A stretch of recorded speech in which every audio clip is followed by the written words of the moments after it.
मेरे प्यारे देशवासियों नमस्कार। आज 26 जुलाई है और आज का दिन बहुत खास है। आज कारगिल विजय दिवस है।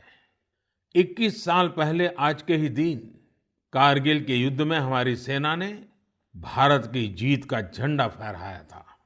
साथियों, कारगिल का युद्ध जिन परिस्थितियों में हुआ था वो भारत कभी नहीं भूल सकता। पाकिस्तान ने बड़े बड़े मंसूबे पालकर भारत की भूमि हथियाने और अपने यहाँ चल रहे आंतरिक कलह से ध्यान भटकाने को लेकर दुस्साहस किया था। भारत तब पाकिस्तान से अच्छे संबंधों के लिए प्रयासरत था, लेकिन कहा जाता है ना, बैरू अकारन सब काहू सौ, जो कर हित अनहित ताहू सौ। यानी दुष्ट का स्वभाव ही होता है हर किसी से बिना वजह दुश्मनी करना। ऐसे स्वभाव के लोग जो हित करता है उसका भी नुकसान ही सोचते हैं।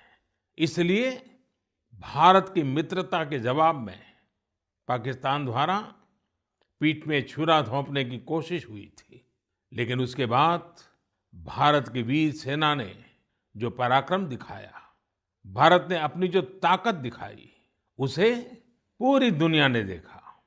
आप कल्पना कर सकते हैं, ऊंचे पहाड़ों पर बैठा हुआ दुश्मन और नीचे से लड़ रही हमारी सेनाएं, हमारे वीर जवान। लेकिन जीत पहाड़ की ऊंचाई की नहीं, भारत की सेनाओं के ऊंचे हौसले और सच्ची वीरता की हुई।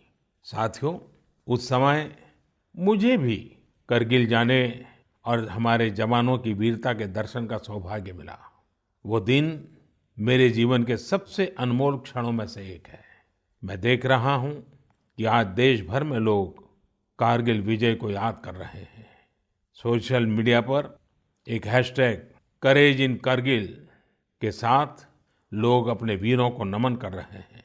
जो शहीद हुए हैं उन्हें श्रद्धांजलि दे रहे हैं।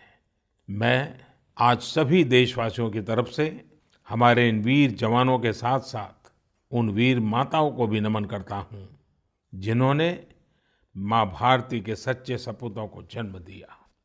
मेरा देश के नौजवानों से आग्रह है कि आज दिन भर कारगिल विजय से जुड़े हमारे जाबाजों की कहानियां, वीर माताओं के त्याग के बारे में एक दूसरे को बताएं, शेयर करें।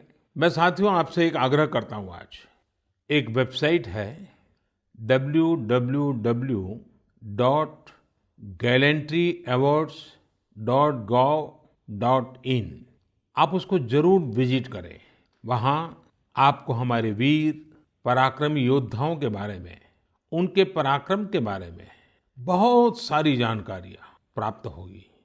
और वो जानकारियाँ जब आप अपने साथियों के साथ चर्चा करेंगे, उनके लिए भी प्रेरणा का कारण बनेगी। आप जरूर इस वेबसाइट को विजिट कीजिए और मैं तो कहूँगा बार बार कीजिए। साथियों, कारगिल युद्ध के समय अटल जी ने लाल किले से जो कहा था वो आज भी हम सभी के लिए बहुत प्रासंगिक है। अटल जी ने तब देश को गांधी जी के एक मंत्र की याद दिलाई थी। महात्मा गांधी का मंत्र था कि यदि किसी को कभी कोई दुविधा हो कि उसे क्या करना क्या न करना, तो उसे भारत के सबसे गरीब और असहाय व्यक्ति के बारे में सोचना चाहिए। उसे ये सोचना चाहिए कि जो वो करने जा रहा है उससे उस व्यक्ति की भलाई होगी या नहीं होगी। गांधी जी के इस विचार से आगे बढ़कर अटल जी ने कहा था कि करगिल युद्ध ने हमें एक दूसरा मंत्र दिया है।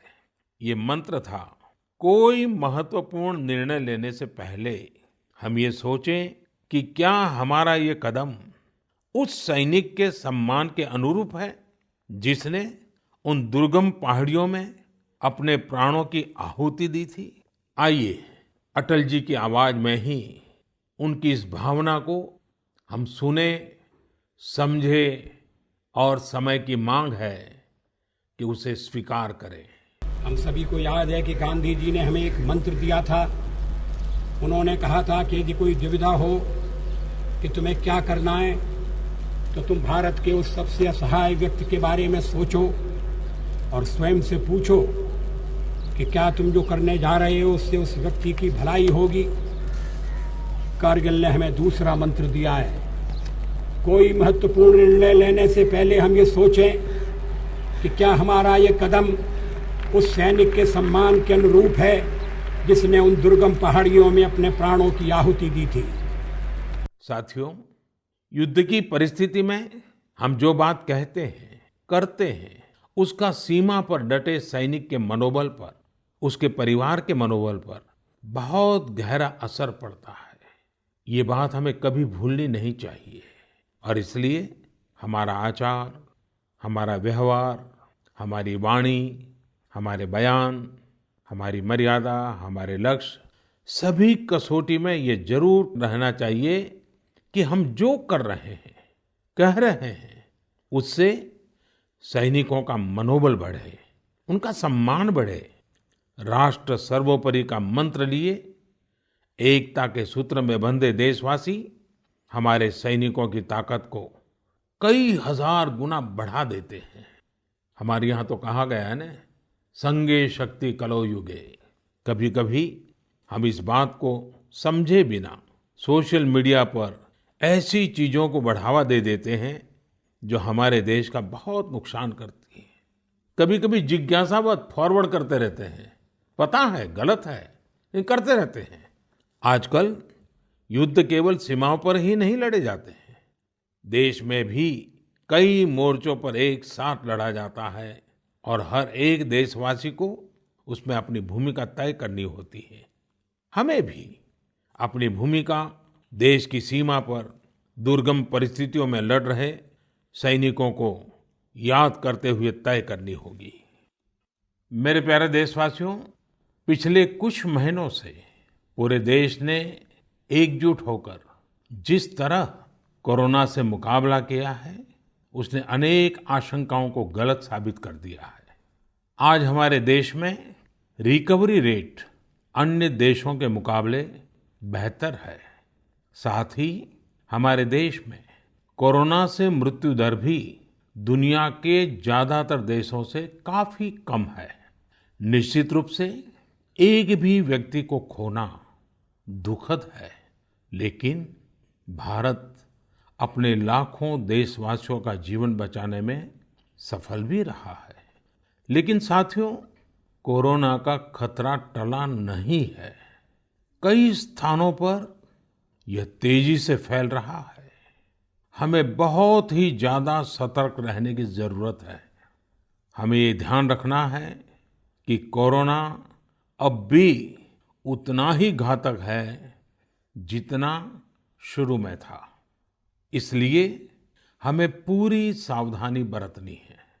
चेहरे पर मास्क लगाना या गमछे का उपयोग करना, 2 गज की दूरी, लगातार हाथ धोना, कहीं पर भी थूकना नहीं, साफ सफाई का पूरा ध्यान रखना, यही हमारे हथियार हैं जो हमें कोरोना से बचा सकते हैं।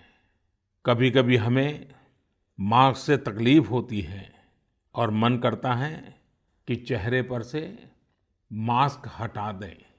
बातचीत करना शुरू करते हैं, जब मास्क की जरूरत होती है ज्यादा, उसी समय मास्क हटा देते हैं।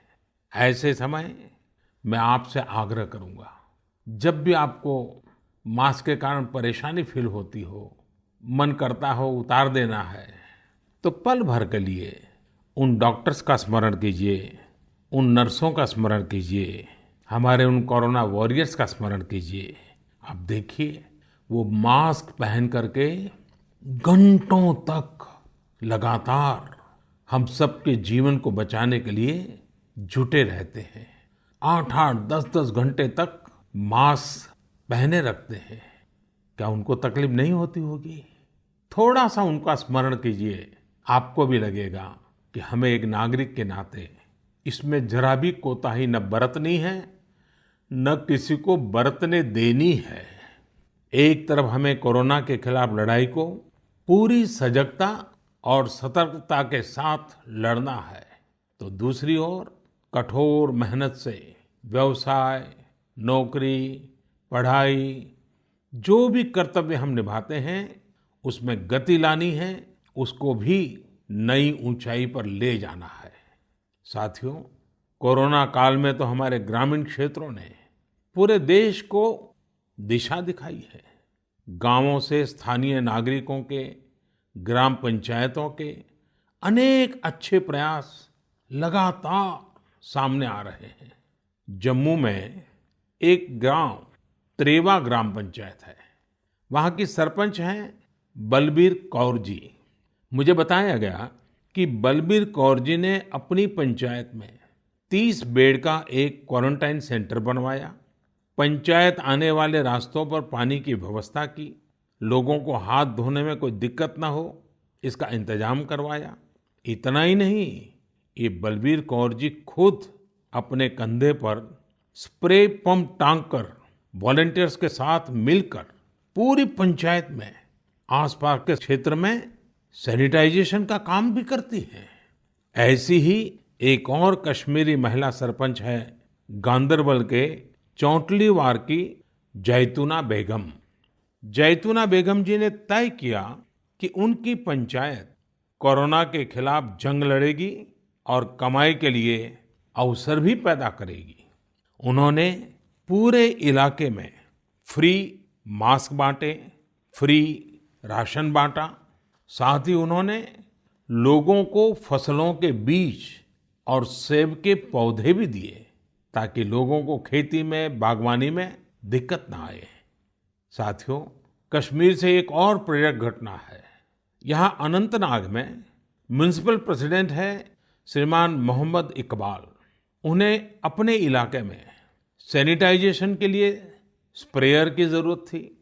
उन्होंने जानकारी जुटाई तो पता चला कि मशीन दूसरे शहर से लानी पड़ेगी और कीमत भी होगी 6 लाख रुपए। तो श्रीमान इकबाल जी ने खुद ही प्रयास करके अपने आप स्प्रेयर मशीन बना ली और वो भी केवल 50,000 रुपये में। ऐसे कितने ही और उदाहरण हैं। पूरे देश में कोने कोने में ऐसी कई प्रेरक घटनाएं रोज सामने आती हैं। ये सभी अभिनंदन के अधिकारी हैं। चुनौती आई, लेकिन लोगों ने उतनी ही ताकत से उसका सामना भी किया। मेरे प्यारे देशवासियों, सही अप्रोच से, सकारात्मक अप्रोच से हमेशा आपदा को अवसर में, विपत्ति को विकास में बदलने में बहुत मदद मिलती है। अभी हम कोरोना के समय भी देख रहे हैं कि कैसे हमारे देश के युवाओं, महिलाओं ने अपने टैलेंट और स्किल के दम पर कुछ नए प्रयोग शुरू किए हैं। बिहार में कई वुमेन सेल्फ हेल्प ग्रुप्स ने मधुबनी पेंटिंग वाले मास्क बनाना शुरू किया है और देखते ही देखते ये खूब पॉपुलर हो गए। ये मधुबनी मास्क एक तरह से अपनी परंपरा का प्रचार तो करते ही हैं, लोगों को स्वास्थ्य के साथ रोजगारी भी दे रहे हैं। आप जानते ही हैं, नॉर्थ ईस्ट में बैम्बू यानी बांस कितनी बड़ी मात्रा में होता है। अब इसी बांस से त्रिपुरा, मणिपुर, असम के कारीगरों ने हाई क्वालिटी की पानी की बोतल और टिफिन बॉक्स बनाना शुरू किया है बाम्बू से। आप अगर इनकी क्वालिटी देखेंगे तो भरोसा नहीं होगा कि बांस की बोतलें भी इतनी शानदार हो सकती हैं और फिर ये बोतलें इको फ्रेंडली भी हैं। इन्हें जब बनाते हैं तो बांस को पहले नीम और दूसरे औषधीय पौधों के साथ उबाला जाता है। इससे इनमें औषधीय गुण भी आते हैं। छोटे छोटे स्थानीय प्रोडक्ट से कैसे बड़ी सफलता मिलती है, इसका एक उदाहरण झारखंड से भी मिलता है। झारखंड के बिशुनपुर में इन दिनों 30 से ज्यादा समूह मिलकर के लेमन ग्रास की खेती कर रहे हैं। लेमन ग्रास 4 महीनों में तैयार हो जाती है और उसका तेल बाजार में अच्छे दामों में बिकता है। इसकी आजकल काफी मांग भी है। मैं देश के 2 इलाकों के बारे में भी बात करना चाहता हूँ। दोनों ही एक दूसरे से सैकड़ों किलोमीटर दूर है और अपने अपने तरीके से भारत को आत्मनिर्भर बनाने के लिए कुछ हटकर के काम कर रहे हैं। एक है लद्दाख और दूसरा है कच्छ। लेह और लद्दाख का नाम सामने आते ही खूबसूरत वादियां और ऊंचे ऊंचे पहाड़ों के दृश्य हमारे सामने आ जाते हैं।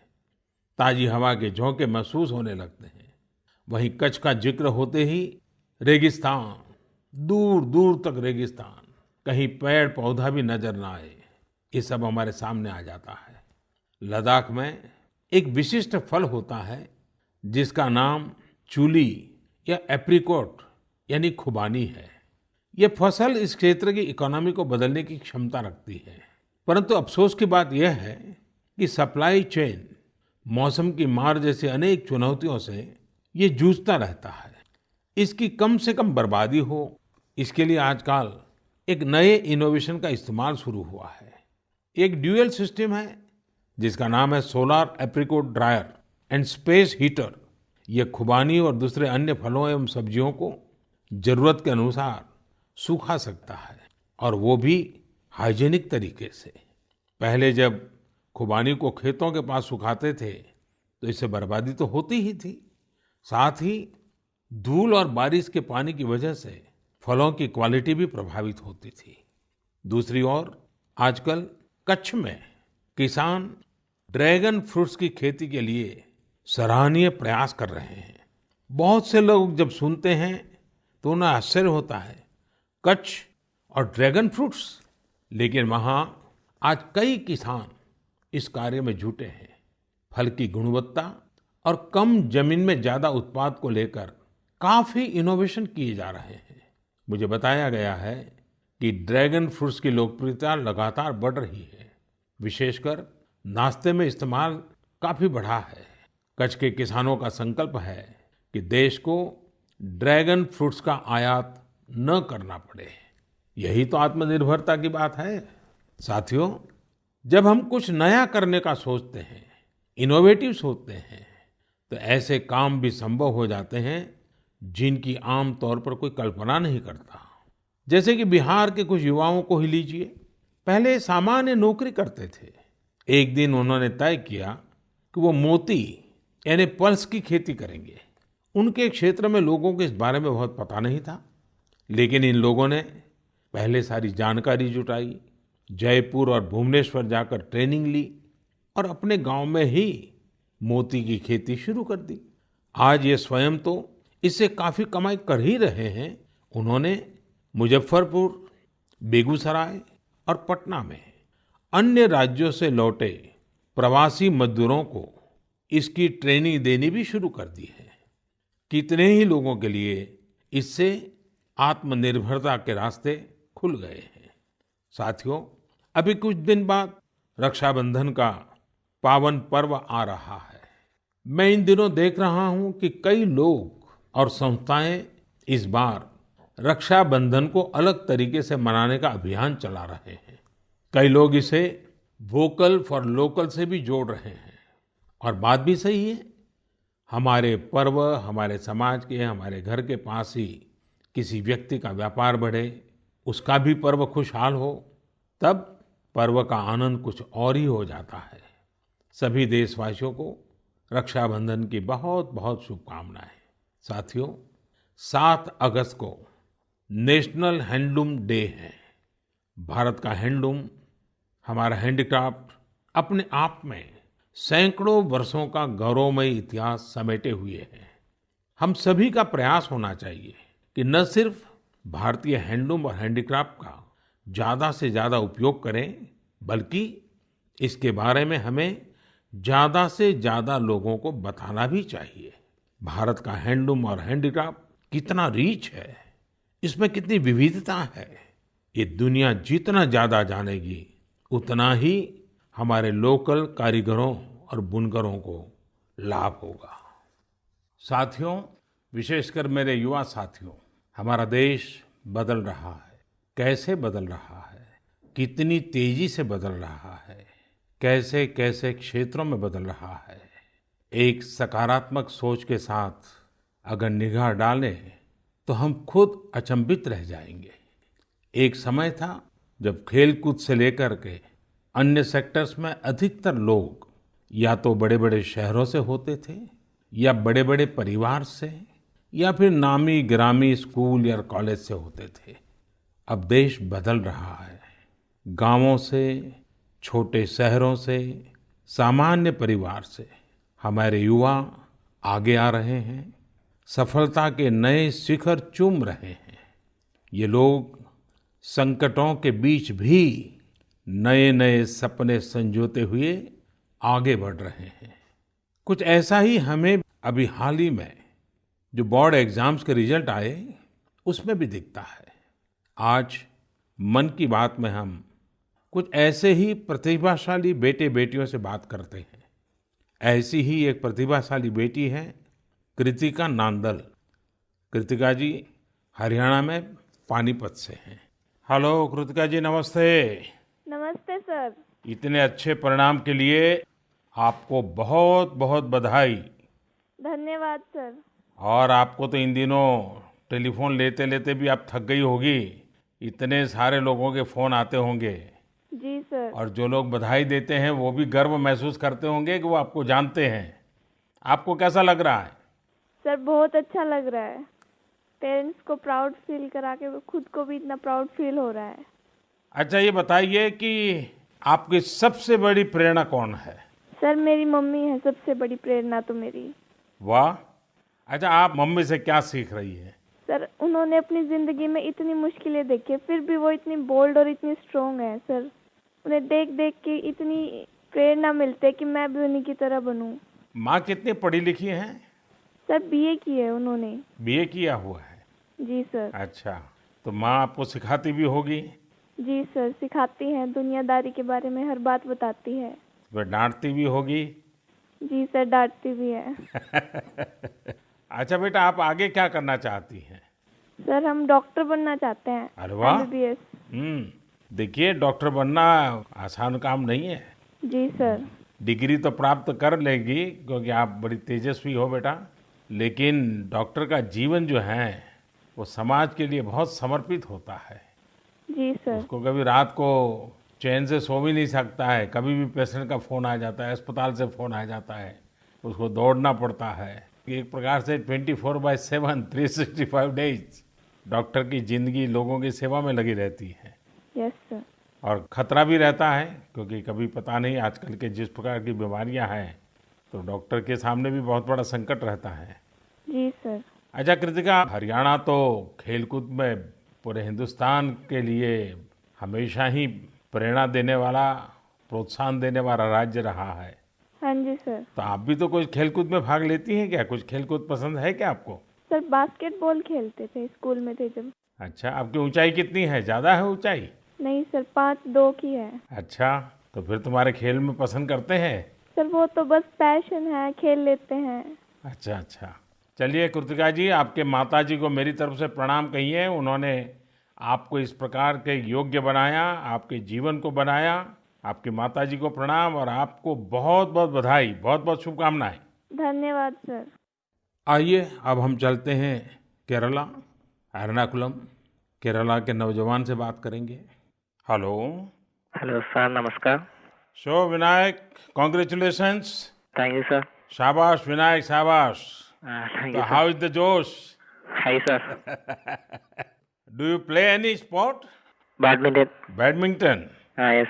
in a school, or you had any chance to take a training? No, in school we have already get some training Mm-hmm. From our teachers, Ah, so thus and we get opportunity to participate outside wow. from the school itself. How many states you have visited? I have visited only Kerala and Tamil Nadu. Only Kerala and Tamil Nadu. Yes. So would you like to visit Delhi? Yes sir, now I am applying Delhi University for my Uh-huh. higher studies. Wow, so you are coming to Delhi. Yes sir. Hmm. Tell me, do you have any message for fellow students who will give board exams in future? Hard work and proper time utilization. So it's a perfect time management. Yes sir. So Vinayak, I would like to know your hobbies. First of all, badminton, Mm-hmm. and then reading. Mm-hmm. So are you active on social media? No, we are not allowed to use any electronic items or gadgets in the school. So you are lucky. Yes, sir. Well, Vinayak, congratulations again and wish you all the best. Thank you, sir. आइए हम उत्तर प्रदेश चलते हैं। उत्तर प्रदेश में अमरोहा के श्रीमान उस्मान सैफी से बात करेंगे। हेलो उस्मान, बहुत बहुत बधाई, आपको ढेरों ढेरों बधाई। Thank you sir. अच्छा, अब उस्मान बताइए कि आपने जो चाहा था वही रिजल्ट मिला कि कुछ कम आया? नहीं, जो चाहा था वही मिला है। मेरे पेरेंट्स भी बहुत खुश हैं। वाह अच्छा, परिवार में और भाई भी बहुत इतने ही तेजस्वी हैं कि घर में आप ही हैं जो इतने तेजस्वी हैं? सिर्फ मैं ही हूँ। मेरा भाई वो थोड़ा सा शरारती है। हाँ। बाकी मुझे लेकर बहुत खुश रहता है। अच्छा अच्छा अच्छा, आप जब पढ़ रहे थे तो उस्मान आपका पसंदीदा विषय क्या था? मैथमेटिक्स। अरे वाह, तो मैथमेटिक्स में क्या रुचि रहती थी, कैसे हुआ, किस टीचर ने आपको प्रेरित किया? जी, हमारे एक सब्जेक्ट टीचर रजत सर, हम्म। उन्होंने मुझे प्रेरणा दी और वो बहुत अच्छा पढ़ाते हैं और मैथमेटिक्स शुरू से ही मेरा अच्छा रहा है और वो काफ़ी इंटरेस्टिंग सब्जेक्ट भी है। हम्म। तो जितना ज़्यादा करते हैं उतना ज़्यादा इंटरेस्ट आता है, तो इसलिए मेरा फेवरेट सब्जेक्ट। हम्म। आपको मालूम है एक ऑनलाइन वैदिक मैथमेटिक्स के क्लासेस चलते हैं? Yes sir. हाँ, कभी ट्राई किया है इसका?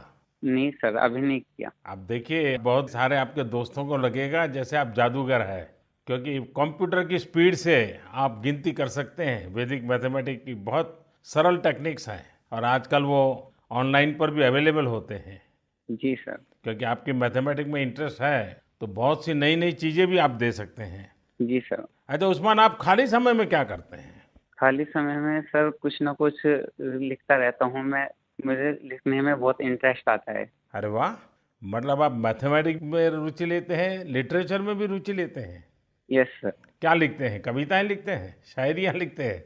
कुछ भी करंट अफेयर से रिलेटेड कोई भी टॉपिक हो उस पर लिखता रहता हूँ। हाँ। नई नई जानकारियाँ मिलती रहती हैं, जैसे जीएसटी चला था और हमारा नोटबंदी, सब चीज़। अरे वाह, कॉलेज की पढ़ाई करने के लिए आगे का क्या प्लान बना रहे हैं? सर मेरा जी मेंस का फर्स्ट अटेम्प्ट क्लियर हो चुका है और अब मैं सितंबर के लिए सेकंड अटेम्प्ट में अब बैठूंगा। मेरा मेन एम है कि मैं पहले आईआईटी से बैचलर डिग्री लूं और उसके बाद सिविल सर्विसेज में जाऊं और एक आईएएस बनूं। अरे वाह, अच्छा आप टेक्नोलॉजी में भी रुचि लेते हैं? यस सर, इसलिए मैंने आईटी ऑप्ट किया है। फर्स्ट टाइम बैच था आईटी का। अच्छा, चलिए उस्मान, मेरी तरफ से बहुत शुभकामनाएं हैं। और आपका भाई शरारती है तो आपका समय भी अच्छा जाता होगा। और आपके माताजी पिताजी को भी मेरी तरफ से प्रणाम कहिए, उन्होंने आपको इस प्रकार से अवसर दिया, आपका हौसला बुलंद किया। और ये मुझे अच्छा लगा कि आप पढ़ाई के साथ साथ करंट इश्यूज पर अध्ययन भी करते हैं और लिखते भी हैं। देखिए, लिखने का फायदा ये होता है कि आपके विचार में शार्पनेस आती है। बहुत बहुत अच्छा फायदा होता है लिखने से। तो बहुत बहुत बधाई मेरी तरफ से। Thank you sir. आइए चलिए फिर एकदम से नीचे साउथ में चले जाते हैं, तमिलनाडु। नामक्कल से बेटी कनिका से बात करेंगे। और कनिका की बात तो बहुत ही इंस्पिरेशनल है। कनिका जी, वणक्कम। वणक्कम sir. How are you? Fine sir. First of all, I would like to congratulate you for your great success. Thank you sir. When I hear of Namakkal, I think of the Anjaneya temple. Yes sir. Now I will also remember my interaction with you. Yes sir. So, congratulations again. Thank you sir. You would have worked very hard for exams. How was your experience while preparing? I was working hard from the start, so I didn't expect this result, but I have written well, so I will get a good result. What were your expectation? 485 or 486, like that I thought, sir. And now? 490. So, what is the reaction of your family members and your teachers?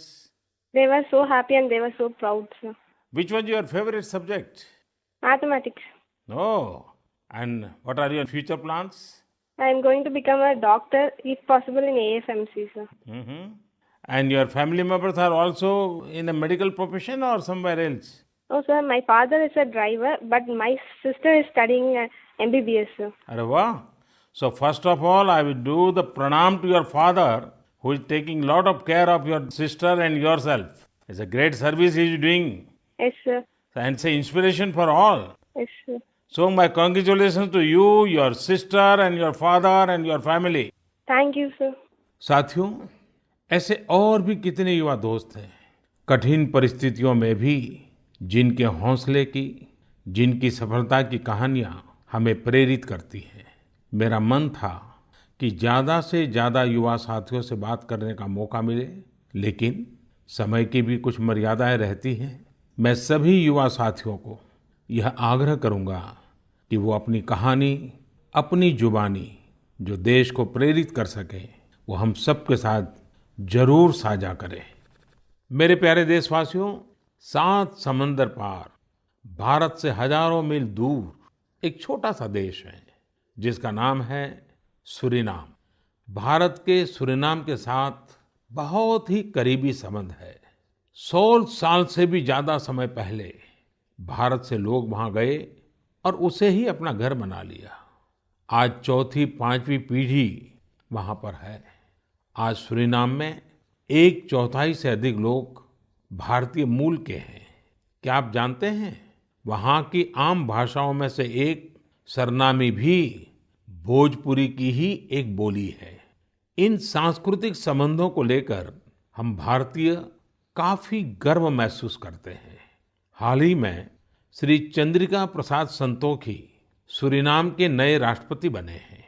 वे भारत के मित्र हैं और उन्होंने साल 2018 में आयोजित person of Indian origin PIO parliamentary conference में भी हिस्सा लिया था।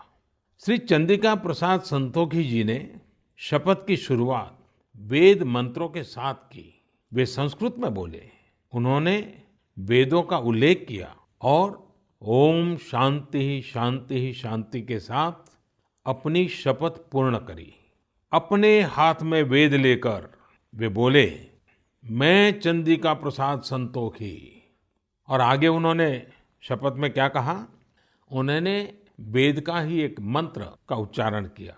उन्होंने कहा, ओम अग्ने व्रतपते व्रतम चरिष्यामि तच्छकेयम तन्मे रद्यताम इदमहम नुतात सत्यमुपैमि। यानी, हे अग्नि, संकल्प के देवता, मैं एक प्रतिज्ञा कर रहा हूं, मुझे इसके लिए शक्ति और सामर्थ्य प्रदान करें। मुझे असत्य से दूर रहने और सत्य की ओर जाने का आशीर्वाद प्रदान करें। सच में यह हम सभी के लिए गौरवान्वित होने वाली बात है। मैं श्री चंद्रिका प्रसाद संतोखी को बधाई देता हूं और अपने राष्ट्र की सेवा करने के लिए 130 करोड़ भारतीयों की ओर से उन्हें शुभकामनाएं देता हूं। मेरे प्यारे देशवासियों, इस समय बारिश का मौसम भी है।